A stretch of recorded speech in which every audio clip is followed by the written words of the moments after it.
Hey there, everyone. Thank you for tuning in to the first episode of Bowman's Backstop. This is Shady Collects, or Simeon, just introducing my friend here, CTM Cards, Colby Mulholland. What up?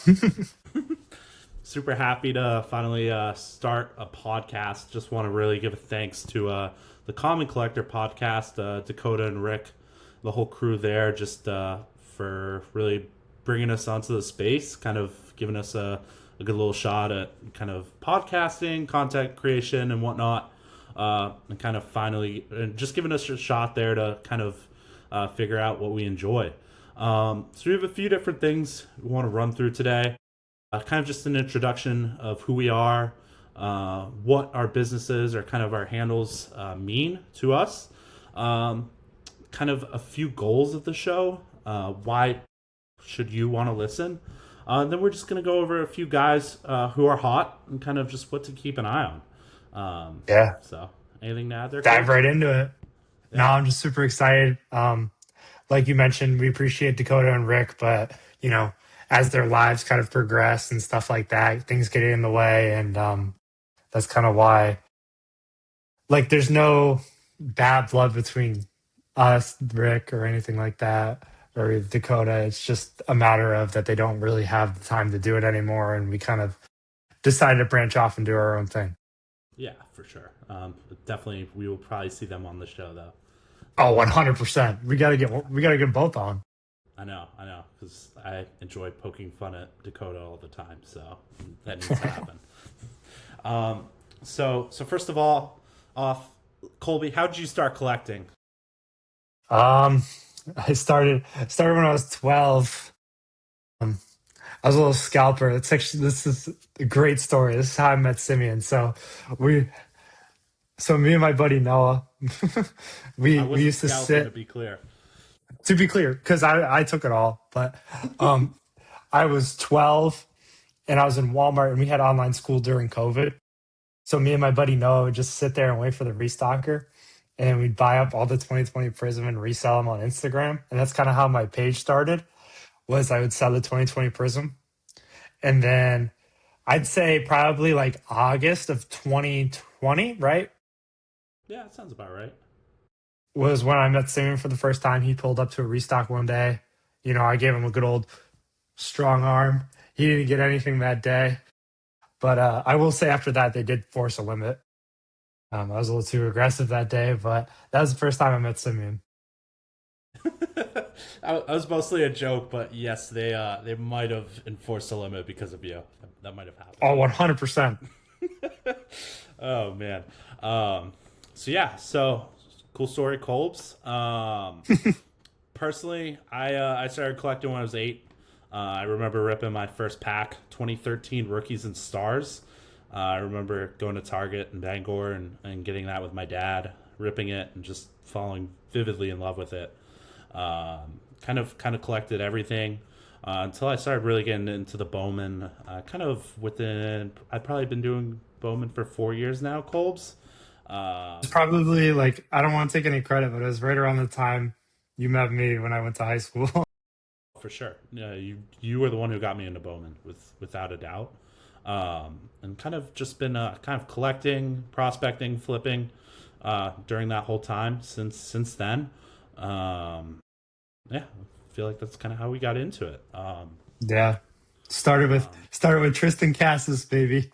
yeah, I remember. It was a good flip. I think I bought like a Tristan Casas refractor PSA 9 auto for like 180 bucks. I think I sold it for like 280 weeks later. It's started with the Red Sox guys, man. It hit like crack. That flip hit. Um, yeah, that yeah, really That's when the really Bowman that's when the Bowman money started to hit as we started to mature and for sure. figure out the game. It's yeah. It did take us a while. I feel more so me than Yeah. you to figure out the game because at that point I was more of a collector rather than kind of in it for money or an investing standpoint. Yeah. No, Um, I was strictly for money for the get-go, but as I've kind of matured over the last couple of years, I've started to get more in love with the cards, we'll say. that as well. It's really the most important part of this. Now, Colb's more so not just the restock, but kind of how do we meet in high school, went on, kind of get into business, kind of together in some points, as well as kind of Yeah. with each other, helping each other out. Um, so I don't really like vividly remember the first time I met. Like I kind of knew you going into school through the card thing and stuff like that, and it definitely helped me. Where I was a freshman starting at a new school in an area I didn't know. Simeon really brought me in and kind of introduced me to a lot of the older guys there at high school, and became very good friends with Simeon and a lot of other guys. And we started talking more about baseball because we played baseball together at our high school that we went to. And like, I don't mean to kind of toot my own horn here, but I know quite a bit about the game, and it was something that like I could watch and look at, and I could be like, this guy's gonna be good. And we started to kind of not necessarily invest, but like try and find certain players that we enjoyed to watch and enjoyed to collect more or less. Because like I said, it started with Tristan Cassis and Jaron Duran, and then it moved to buying Marcelo Mayer and Christian Campbell, and and then eventually we kind of broadened the horizons. Like, hey, there's more prospects out there other than the Red Sox, 30 and some other odd teams, yeah. so then we started, getting really deep on releases, like making lists and checking them twice, making sure we like the guys, looking at perfect game, PBR, all those other things to make sure that we know like what player has what skills and what they've improved at. And I will say this, as of right now, me and Simeon have gotten really good with it. Twitter and X is your best friend. You will find the video and it will create conviction. You'll be like, wow. Twitter and X is your best friend in this hobby. And just kind of, The as angles the done app produces, a lot of angles stuff the apps produces and stuff like that that. isn't put on the MILB sites and whatnot. It's how we find pretty much, I'd say, what, 85% of our information. Shout out Troy Collins. If you don't follow Troy Collins Baseball Life, you got to follow Troy Collins Baseball Life. Um, but yeah, just getting the angles and rankings and stuff like that, and just watching the players. Like, if you're listening to this, you already know probably at least a teeny tiny bit about the game of baseball. Like, you got to know at least a little bit of the mechanical stuff and stuff like that, and it pays dividends knowing the game. Sure. Yeah. Colb's, one of the last kind of questions of our introduction. How do you run your business today? Because I feel like it's very different than mine, even though Yeah. kind of we're in similar fields. What are you doing to make profit, and kind of as well as what's your holding strategy? Um, So, I mean, to make profit, I mean, it's kind of what everyone does now. It's tough now. It was easier probably a year or two ago, but just trying to buy quality in quantity and trying to grade it and maximize your profit or hold it. Like, I just had a 20 card submission with Simeon and a buddy Grant that just popped. This should be a good one. Comes back later this week. But just kind of keeping it moving more or less. Like, I don't care spending $400 on a card and selling it for 350 or 375 if I don't like the condition on the card. It doesn't matter to me. I'd rather take that loss and then find the one that's clean and then send it off to get graded and sell it for 800. You know what I mean? But when it comes to my holding strategy, it's more or less like guys I have conviction on. I'll pull out a couple real quick. I got my binder right here. Little, little thing going on. Just hit his Always first good pro stuff. home run tonight. Big guy I was on at release. JoJo. We got HTA and a refractor, and I got two bases over there that aren't even worth showing off. But just like a little insight, like there's certain guys that you have to buy on release, like JoJo was one of them, being so touted prospect and stuff like that. Just knowing where the market was on certain players and trying to compare them is a big deal. Like with JoJo, like it's gonna sound stupid right now, but if you kind of knew what Connor Griffin's pricing was when the product first came out, that's kind of what we compared it to, and that's kind of what we bought everything off of. Uh-huh. I Um, think I think it's and that was just important. one of the guys. I think it's important to say that this is kind of something that we've started doing recently, especially with the new 26 Bowman product that's about to come out. Colby and I just created our list on those. And more so, he did this on his end. We have a few mutual guys. But again, still at the same time, very different list. You started creating pricing of what you feel you should pay on some of these cards when they come out. And that's in correlation to, okay, like Colby said, Connor Griffin when the product first came out, and a guy like JoJo who can compare, has that speed, has that hit tool, has certainly that power tool after tonight. Very important to kind of get that number that you feel comfortable with when product first starts to come out, due to a few different reasons. Aren't going to be many comps, so very important to not overpay. I feel that with draft this year, we both did very well on not overpaying. I feel like, or maybe 3 to 5 cards, I probably lost a little bit of money on. I got one story for that. One sec. Yeah. Yeah. Um, and I also feel that when that product first comes out, a lot more chance of it to be gradable. Hmm. And that's really important with what Colby's strategy is, more so mine. Um, but what's the story called? It's on my mind. So I have one Dean Moss Gold now. You said you said two. I was really high on Dean Moss going in the year. I did not think his pricing was going to be like as cheap as it was, being a second rounder. And I don't think people realize the guy was a top 20 player in the country last year. He was the number one ranked outfield in prep baseball and ended up in the second round because of his signing bonus and how much he wanted. Nobody wanted to pay him, whatever. Um, but I paid $300 for True Gold to start the product coming out because I thought it was a good deal. Like both me and you thought this card was a great deal, but um, we'll just say I kind of leveled it out with buying some more at the prices that they are now, which doesn't make any sense to me. But I guess the prices do kind of reflect what he's hitting right now. Right. Yeah. Again, I think it's important, as we talk about some of these guys, not new guys, but guys again this season, especially the guys we're going to mention here in a little bit. These guys have only had 15 to 30 at bats. Hmm. Yeah. That's nothing. 30 Hmm. at bats is at minimum 10 games. 10% of the season. It's there's so, Less. or sorry, yeah.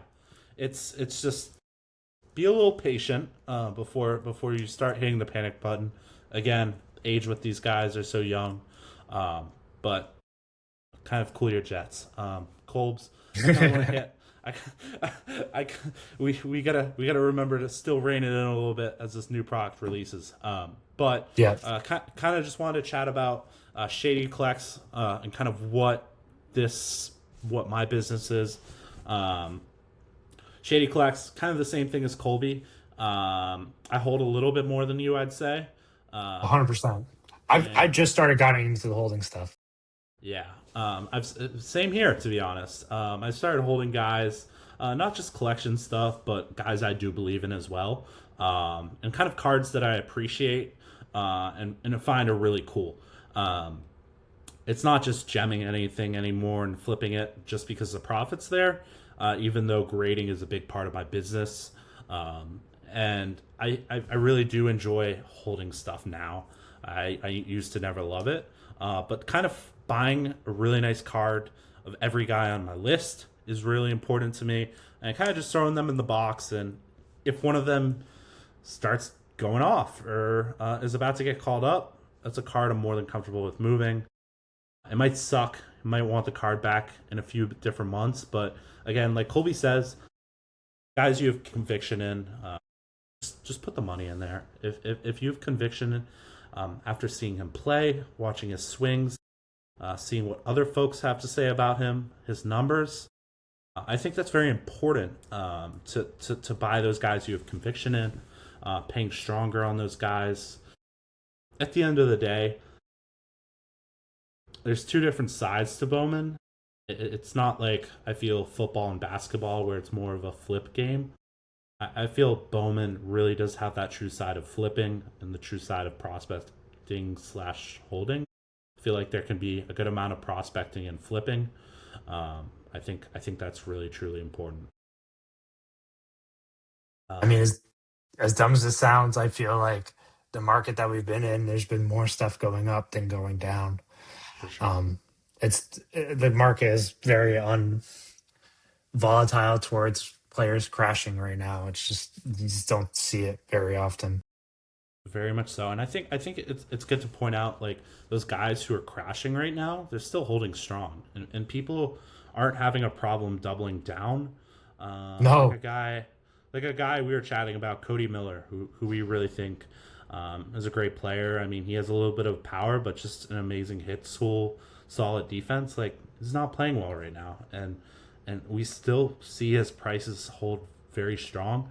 And we have no problem going back and buying more because we think the talent and the outcome is truly there. I think that's really important, and it is a good time to double down on some of these guys because I mean they're how young they are. Chances are the time, the money that these organizations put in to invest. Uh, Trust me, a rough short stint shouldn't completely throw you off from some guys. But a few goals of our show, Colbs. I think we kind of brainstormed this, and I think this is going to develop more so throughout this kind of journey on what we'd like to do. I think it's important. First of all, Colbs, I know that you're pretty on top of this, but what do you think about like informing our viewers on like who's hot, who's not? I love it. I mean, as dumb as it sounds, there's a couple guys that are very, very hot that are kind of flying under the radar. Um, like later in to our segments, we're going to talk about a couple of guys that haven't seen a price increase since they've gotten hot and they've kind of cooled off. And I'll kind of mention who that is when I'm talking about him. But like, it just it's what the media gets. Just like if you guys see a player doing well, it might not be stupid to go buy one on eBay, hoping that the press gets hold of it and posts it. Example right here. This guy has been hot pretty much throughout spring training. I mean, his Yeah. numbers are still good this spring so far. They're not crazy. His stuff's slowly creeping up. I mean, his blues were sitting at about $400 the past week or so. Finally got a bump tonight. A PSA 10 just did $900, and his other lower numbered parallels are slowly creeping up, like the speckles and the refractors. It's kind of noticing, like you said, that price increase. It's very slowly, or if it's not there, on guys who are playing well or have that height.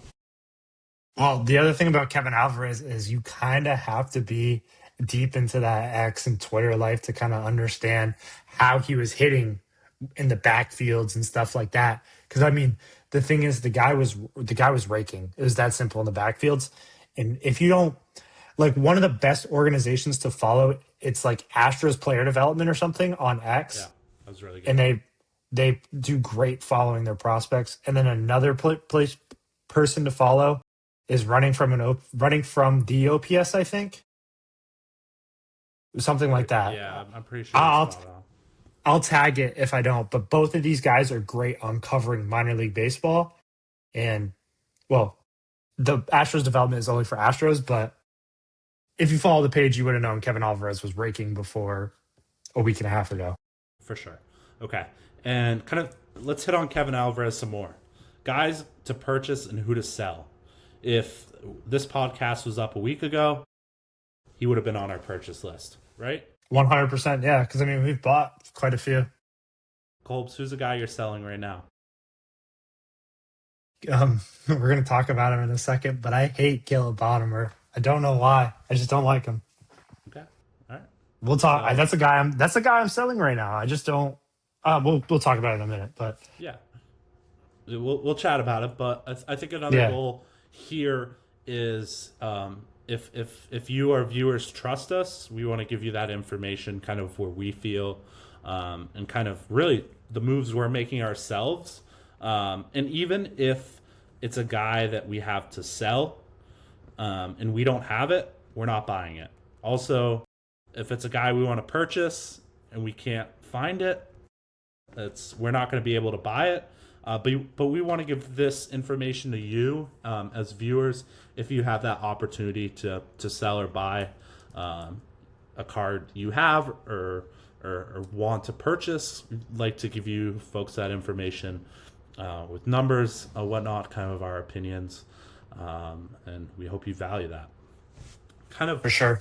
one more exciting thing or segment that Colby and I think we'll have a fun time doing is tricks within the market. I feel like you more so, Colby. You're really crafty on noticing ways to kind of maximize profit, and that's very important within the space because there are a lot of sharks here. There are a lot of folks who know what they're doing, who have the time of day to sit on Facebook all day and buy. How are you as a viewer going to be able to elaborate on opportunities? I think that's really important. Kind of an example I wanted to show here. This is a card I got back from a recent PSA submission, a PSA 10 Kurtz Topps Chrome Rookie Card Auto. These cards were redemptions. Redemptions are cards that weren't able to be put within a product, and the company is able to send to you once the card is ready and out of production. Either the player didn't sign it or whatnot. All of Kurtz's autos from Topps Chrome as well as Bowman Chrome, his rookie card auto there, they were redemptions. And I think that was very important for Colby and I, knowing that these cards come in sealed. There's a better chance that they haven't been looked over for grading. And there's an overall chance. Yeah, what's up? I like to chime in. I will say Topps is now guaranteeing certain grades on higher value cards that you get in redemptions. So it might be a little bit more easier for you guys to buy redemptions.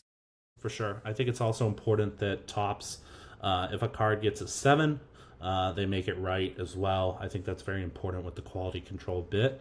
But Colby and I kind of noticed this, Kurtz is, I think has a shot to be generational. I know you don't like him as much as I do, but great within the market here because great grading opportunities. It's that simple. So this fall, me personally, I know that I think you bought one or two, Colby. I bought about a dozen of these. I broke my And the foot, Bowman Chrome ones. and the Bowman Chrome ones, or Bowman Chrome and Topps Chrome. I bought a dozen of them.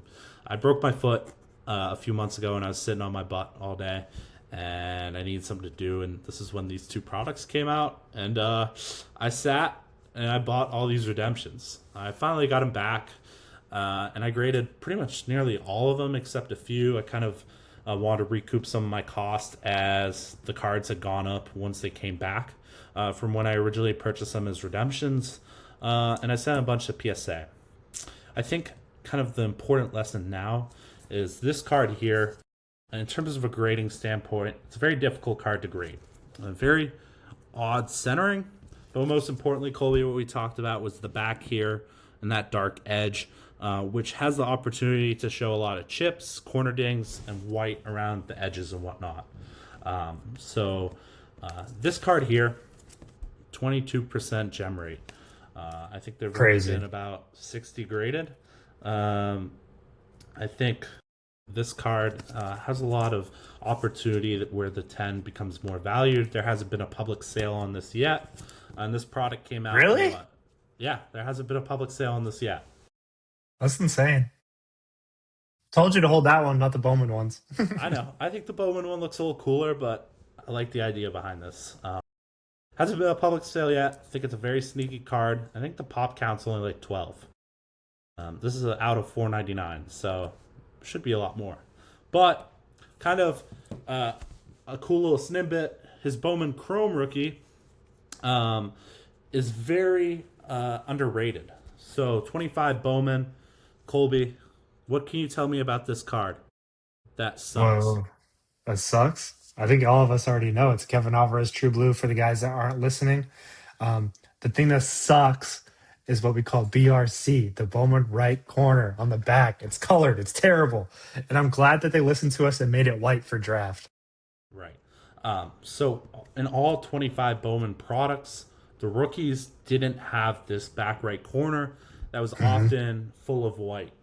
It was very important. It was kind of sneaky as Colby and I saw the other cards. Other rookie card autos didn't have this coloring, even though we didn't see any of Kurtz's uh, Bowman rookie card autos yet. So kind of prompted me to buy a lot of those more particularly. We got those back in. They look clean. Colby, 68 of these cards have been graded. The Refractor Nick's Kurtz Bowman Chrome rookie autos. 68 have been graded. How many have Let me gemmed? guess. Let me guess. Oh, okay. You're going to let me I guess want you anyway. to guess. I want you to guess. 41. 48 have gemmed. A 70% gem rate. That's 10%. That's a great card to buy raw. Great card to buy raw. 10% of of 10% of that set has been graded at 10. That's nuts. And 10%? 10% of all of those cards have gemmed already. And only 68 have been sent. Wow. It took me a minute So to calculate that in my no, brain. you're good. You're good. But still, overall, to keep the number simple, 70% gem rate on that card. The card's selling a little under 3x the raw sale, which for baseball, I mean, gems are really what, 2x? I feel some cases Depends on more, the card. right? I think there's a lot of opportunity within the market to buy those cards and elaborate on them. So kind of picking out cool things like that is something that Colby and I will do here throughout this podcast. 100%. All right, so those are a few of our goals. I think they're going to change throughout this. How about we jump into our next segment? Colby, who are some of your guys who are hot? I wouldn't say maybe your guys more particularly, but guys who are really heating it up right now within the minors. I want you to talk about Caleb Bonnemer, who you voiced your opinion about a few moments ago. Yeah. So far through 6 games in high A, he has a 303 average with a 1052 OPS. I mean, he's 20 years old, 6'1", 195 pounds. I would be selling his cards. Shout out Steven. I hope he's listening. But I told Steven about 3 days ago that he should sell all of his Caleb Bonnemer. And I know looking at his stats, it doesn't look like a sell because he looks like he's red hot. Like it looks like he's just mashing baseballs. It must look like a beach ball up there to him. Uh-huh. But in my opinion, I don't think the guy's an athlete. I think going up into double A, triple A, he's going to get moved to kind of a third base, second base kind of spot, might end up at a first, depending on the situation that he ends up in if he keeps hitting the ball at this rate. But I just don't think he's going to catch up to that higher level pitching once he moves up just because of his lack of swing speed, lack of recognition, high chase rate. Like it's just, and at the end of the day, the guy's just not an athlete. He doesn't have much adjustment in his swing. It's very flat, straight to the point, which is good for hitting fastballs. No curveballs, no slider. He has to know it's coming. He just doesn't seem like an adjustable player to me, but fuck me. I mean, he's hitting 303 with a 1052 OPS. He's proven me wrong. So, Yeah. and do you want to cover the next one? Do you want to go player for player, or how do you want to do this? Yeah. I'm good going player to player. I also want you to touch on something you said. The guy's red hot. Why should someone sell him? If you see those numbers, why would you want to sell him? Not Why maybe would you want to sell Bonnemer, him? not Bonnemer specifically, but a player like Okay, this guy, Alfredo Duna. If Alfredo he's Duno. if he's red hot and his cards continue going up, why would you sell him rather than the initial thought of keeping him because it's going to go up more? Like, I'll just say this great. This is only one way to say it. A great saying my father says when I talk to him about these cards is a bird in the hand is worth two in the bush, man. Like it just sometimes you just gotta take your money. And I think Caleb Bonner is one of those guys where you just make your money, especially saying if he was one of your guys that you bought when 24 draft came out and you're buying $10 base autos, shout out Mike. I think you should probably be selling your base autos for 70, $80. There's some guys that you just have to look at and be like, is this guy going to excel at the next level? If this guy was moved to the next level today, would he hit this good? right. I think it's also important to highlight. Um, is it worth selling the guy even if you have conviction in him, even if the prices are really high? Is it worth taking that safe risk to get out and kind of put your money into more places, into different guys? Or how do you feel about something like that? Kind of have a multiplier, as dumb as it sounds, for guys that I buy and then sell. So if I can 2x or 3x on a card, usually I'll just sell it and then put it elsewhere where I see another buying opportunities because the great thing about this hobby is there's always buying opportunities. Of course, And sometimes you just got to keep it moving, take your W's where they lay. If the guy does better than that, you lost. I mean, but you still won. for sure. Completely get it. Our next guy on the list, Franklin Arias. He's hitting 488, 17 at bats with a 1.342 OPS. It just went up. Yes, you gotta let me go to that. When I was pulling some notes here this evening, he just hit his first home run of the season.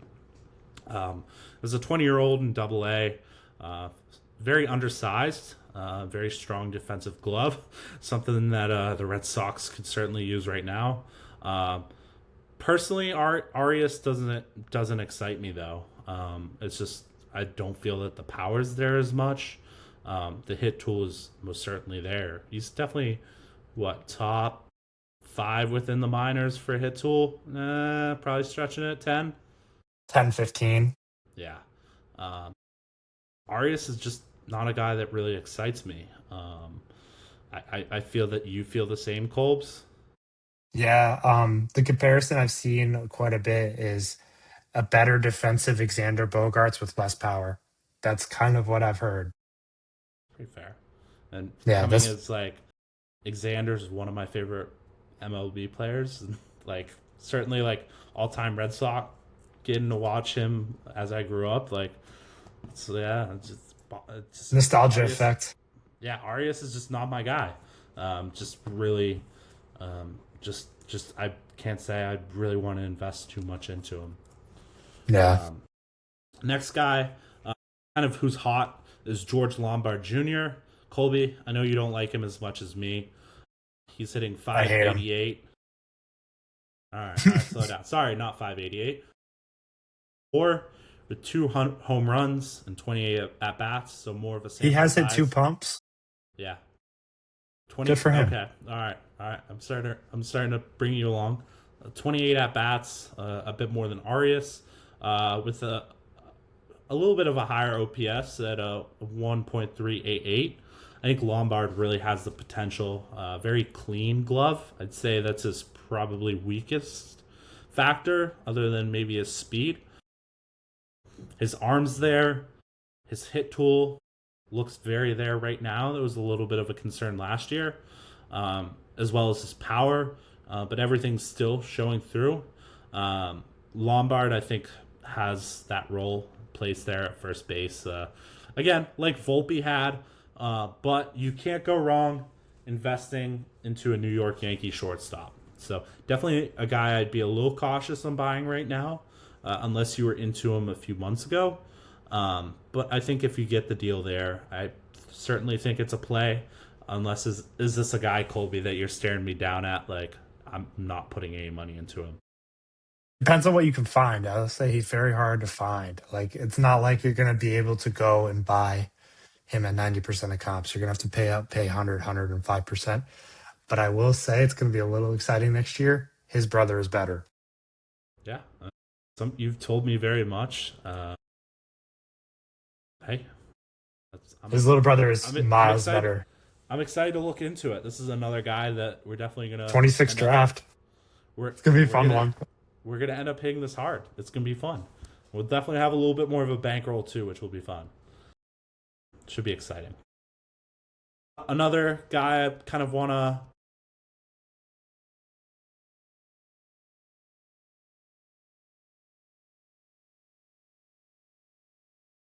Yeah. Kind of overdue, honestly.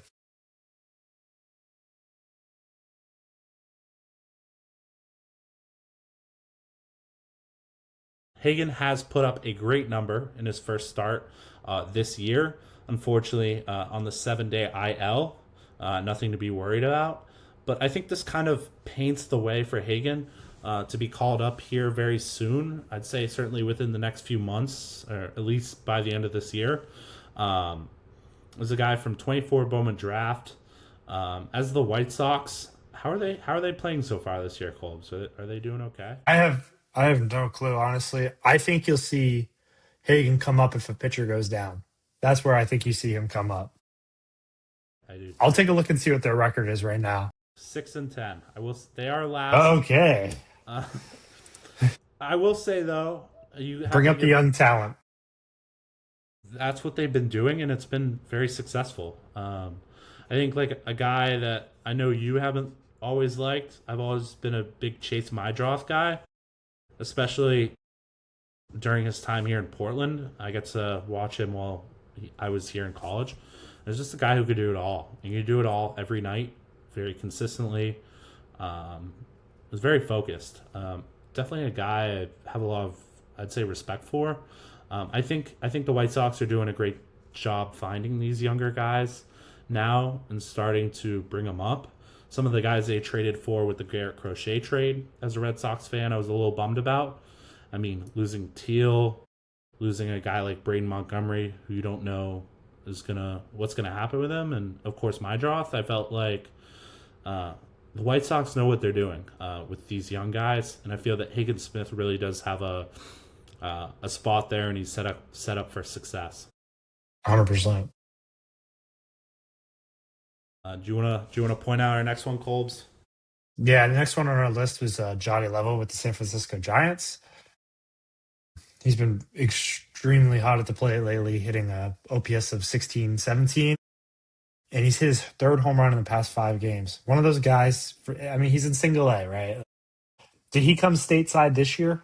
I think he was here possibly last year. Yeah, I think possibly last year, but starting to figure it out at the single A level. If you're honestly, I'm gonna be honest with you guys. If this is a guy that you have right now and you bought last year going into the season, Sell it. if you see the price increase, sell it. There's no reason to hold on to it right now. I think True Blues are up to 300. Yeah, I mean, there is room to grow there, but Not sometimes you much. really gotta. There's not much. You gotta sit and ask yourself. You're gonna be like, okay, look at the top 100, right? Look at that list. Is he better than this guy? This guy? This guy? This guy? This guy? This guy? He's not. It's just he's not gonna get the press that you guys want, and it's just I'm really shitting on the players that are doing pretty good, aren't I? Nah, I mean, it's. I think we're just giving advice on who to sell, who to buy. I think Yeah, that's but I mean, he's doing great. Like I can't knock him there. If but a 1600 OPS, there's only one way to go, and it's down. very But fair. if it's a guy you have conviction about, not personally, I don't have much of a conviction of Johnny Level. But if you have a conviction about it, hold it. But my advice to you guys is if you have Johnny Level, sell it. Sell it. Exactly. Another guy, very highly touted prospect, Leo DeVries, hit 2 home runs yesterday. 19 in Double A, 6 foot, 183. This is a guy currently that I think if you want to get into him, you have pretty much Parlay. missed you've yeah, you've pretty much missed the train, or there might be one more last stop. This is a guy who's hitting 333, OPS of 957, which is still very good. Again, Double A, got some time up in Double A as well last year. He's just having a hot start of the year, hotter spring training. I just think he continues to get better and better this year, and I think he has a really good shot at being a number one prospect at the end, the number one at the end of the year. Oh yeah, for sure. The next guy on our list that's pretty hot is Tateen Gray, catcher for Tampa Bay Rays. He's just been mashing baseballs right now. He's hitting 370 with an 1176 OPS with 2 pumps, 7 RBIs, no stolen bases. Not a big speed guy. This I'm going to give a nod to the Rays real quick. The Rays drafted incredibly, and I was all over every single one of their draft picks between round 1 and 3. The draft picks were incredible. And Tatsine Gray was a guy that I was, chasing when it came out. And I'm glad to see that they kind of cleaned up his approach and his swing and whatnot. But I'm glad to see him hitting well. And if you guys have been following me, I have the Refractor PSA 10. And because of this upswing, I will be selling it because I have others. So it's not like I think that's just. a conversation that we had. Like, I bought a True Blue 2 weeks Mhm. ago for $130. Last comp was 370, or yeah, and I just threw it up for $300, and someone took it within probably 3 minutes. I think Well, it it shows was what people think about him too, honestly. exactly, and people. The guy said himself, he's from South Carolina. He saw him in Single A, and said he looked really good. Enjoyed watching him. I wanted to pick up a nice card, and I think it was Yeah. very important because that's a card that has a lot of room to fluctuate. Throwing it up for a good deal, still making, I'm more than 2x my money. Um, I feel like making those type of moves, especially with a guy like Johnny Level that you mentioned, Colby, um, make those moves. Even Yeah. if the card goes up $100 or $50, that card, don't be greedy. Like Colby said earlier, keep it moving, and I think that's really the most important thing with Bowman is just keeping it moving, not getting too greedy. I will say, if you guys want to buy my Tatine Gray Refractor Auto 10 and pay for the rest of my Tatine Gray that's at PSA, I would love you. Moving on to our next guy, Theo Gillen. This is a guy that's gotten the press, but me and Simeon haven't seen the price increase. We were looking at a couple refractors, and his stuff has only got like a little tick.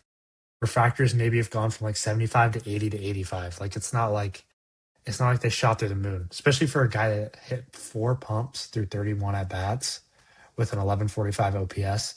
I think, as dumb as it sounds, if you're a risky player here, um, Yeah, maybe go try and buy some Theo Gillen yeah. and try and flip it because the price increase hasn't really hit yet, and who knows, it might not increase at all. I'm gonna pause you in your tracks there. His True Blues and more rare stuff have hit that price bump, Okay, but the refractors haven't. And I think this is yeah, something that we'll hit on another episode. But also buying the right parallels at different numbers is really important. Not just the player itself, 100%.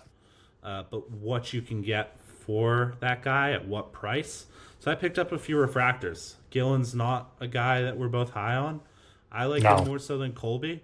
Um, and I sold a True Blue for $150 a few weeks ago, which kind of hurts, but um, definitely something to keep in mind is what you can get for the price, and not just buying whatever you see of a player.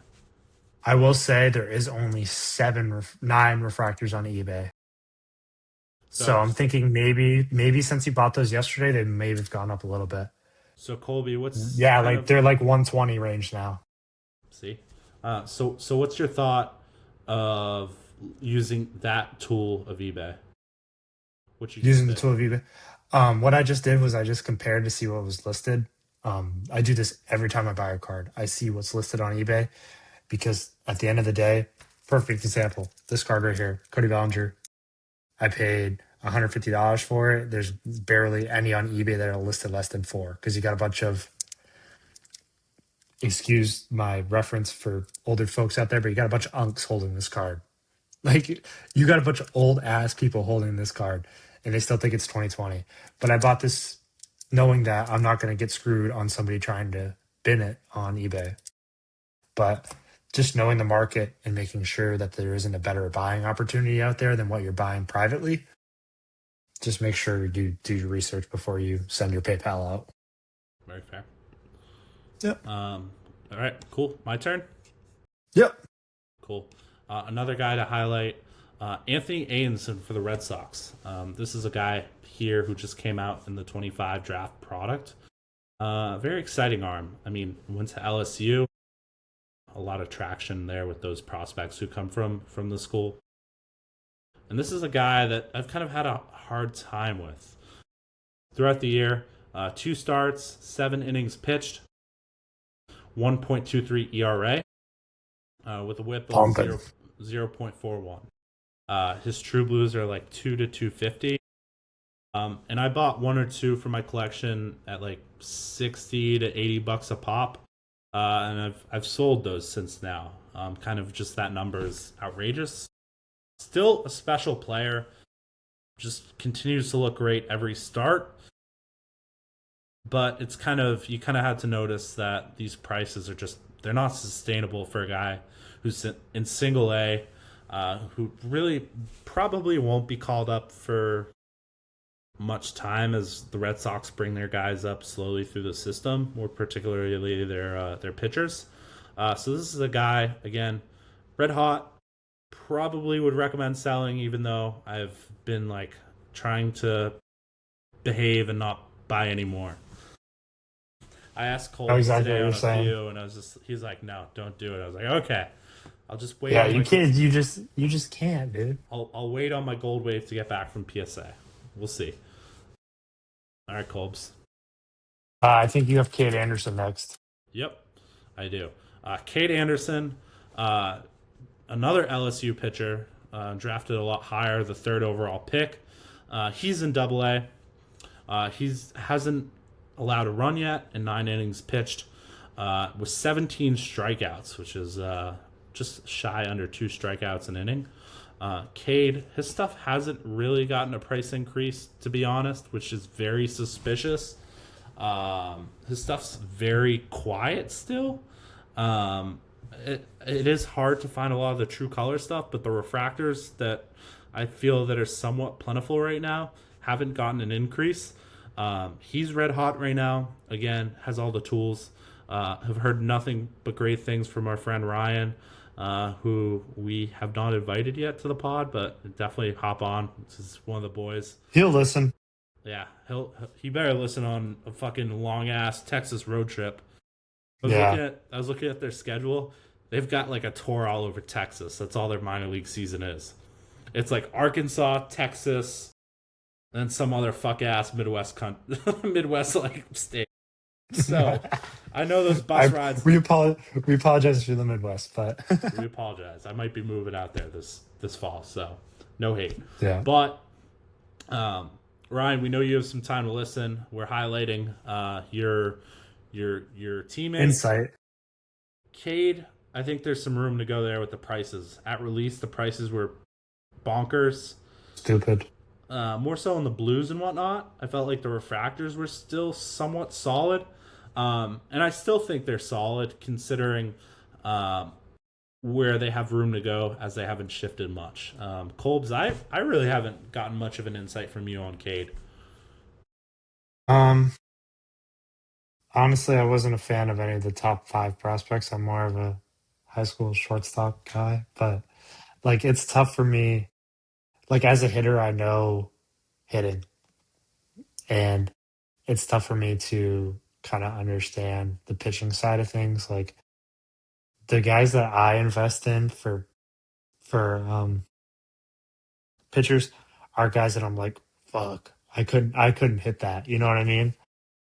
Like I'm looking at that, I'm like, damn, there's no way I would touch that. And the next episode will be touching on a couple of those guys. For sure. All right, Colbs. Now you got two more to finish it out for us. Yeah. The next one on our list, he's he hasn't been red hot, but he's been, kind of sneakily creeping back up to the top. And it's JoJo Parker. I mean, we've already talked about him once. We're gonna rave about him on this podcast. A guy that's already extremely tough to find cards of. A guy that we were buying on release, but he's hitting 273 with a 900 OPS. Not great, but I will say this guy started off like I think he had one hit in his first 10 at bats. Like I think he was hitting 100 at one point. So he's starting to get acclimated to the pitching, and I think.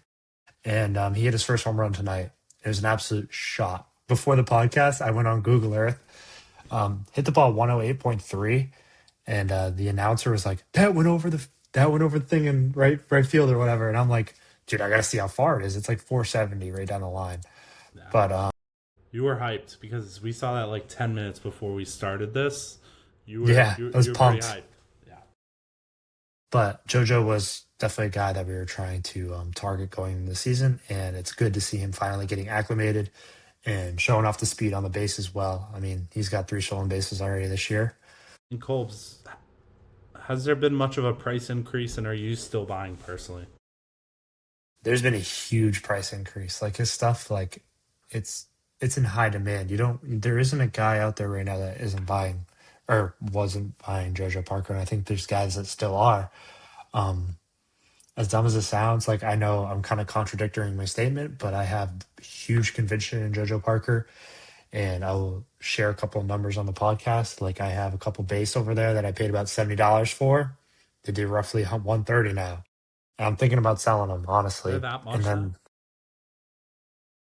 on the high end, they do 130. You Okay, can okay. bid them. You can bid them for about 100, 110 on eBay. Okay. That's crazy for. Wow, that's still even up. Yeah, it's still up from when we bought them. But the refractor I paid 190 for. The HTA I paid 215 for, which got a bogus comp I think at $423.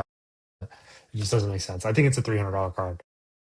Um, it's not a guy that I'm necessarily paying full comp for right now because I know what I have invested into him right now. It would kind of shift the portfolio to kind of make it not make sense for me. But I think he's an incredible player, and I think I'm just going to kind of ride it out with what I have unless I find a really specific true color at a good price. Fair. Yeah. Cool. But the last guy to round out our thing, somebody told me to go kind of quick on him, but I don't think I can, Fair enough. is Luis Pena. This guy was a amazing buy opportunity this spring. He's hitting 500 in 20. I know it's only 20 at bats, but he's That's hitting not bad. 500. Yeah, 500 with a 1243 OPS. Guy was so cheap going into the season. Like I'm pretty sure his autos were maybe 80 base autos were maybe $80. Like he was a guy, and like right now, a PSA 9 True Blue just sold for 700. I'll see if I can find a comp from the spring real Wow, fast. that's up. Yeah, 700. We'll go we'll go back into February real quick. True Blue Raw did 550. So I mean, you're up $200 already just off of a week, 10, 20 at bats. But the guy was a great buying opportunity going in, and I think he has the tools to be a top 10 guy, which is pretty crazy. But he gets insanely overshadowed by Jesus Mate, which is I'm going to speak for Simeon and myself on this. A guy that we're kind of out on. Like I don't think we're necessarily buying Jesus Mate right now. And I think it's important to kind of point out when we were. His Bowman Yeah, cards were very clean, and there was some great opportunity there to grade. I think I gemmed every single Mate card I graded except one, yeah. and his stuff was very clean. And it's also important to point out that other folks saw the Pena kind of market. I couldn't find anything this off season, Colby. There wasn't much, but I mean, if you could find it, it was good price. Yeah. So that's a guy I probably won't get into too much. I don't know about you, I don't Colby. I don't have any, especially after that price increase. I mean, I just showed you a card that Yeah, went from $500 to $750 in less than a month and a half. So yeah, fair. So yeah, that's but that's a few of our hot guy. Well, pause. That's a few of our guys who are red I'm not hot. editing that out. Screw you. Oh man. But Dude, you're so red right now. yeah, that was. Oh, You're I the got my. hot guy right now. I know you got that blood flowing in your head right now. Yeah, I got myself right there. But those are a few guys that we highlighted there. Next week we have a really exciting segment of some guys that personally we're more focused on buying, whether or Hmm. not they're red hot. As well as we're gonna jump back into 2025 Bowman. We know Yeah. 25 Bowman draft. Excuse me. We know 26 regular Bowman's coming out here in a month or so. And we think there's a lot of opportunity to still buy that product and some of those guys in it. So we're super excited to do that. Any last notes, Colbs? No, I'm just excited to get into 26 Bowman Chrome when it comes out. We've already made our list. We might be little bit of assholes, but we're gatekeeping a kind of couple of these guys before we kind of share them. I know it kind of defeats kind of the purpose of the whole podcast thing, but if you guys were us, you would understand. We want to buy a couple before we kind of release what names we're talking about. But yeah, we just appreciate you guys listening if you got this far, and to give the Instagram a follow, basically. Yeah, for sure. I think we're also going to open up a few more socials as well. We're going to get this podcast rolling on, I'd say, YouTube and Spotify. So I'm gonna do Apple Podcast too. Apple Podcasts as well. Colby's right ready. So again, any questions? Please hit us up at our Instagrams below, as well as the overall account Instagram. And just really super excited to chat and kind of just meet some of you folks as well. So thanks Yeah. everyone. See y'all.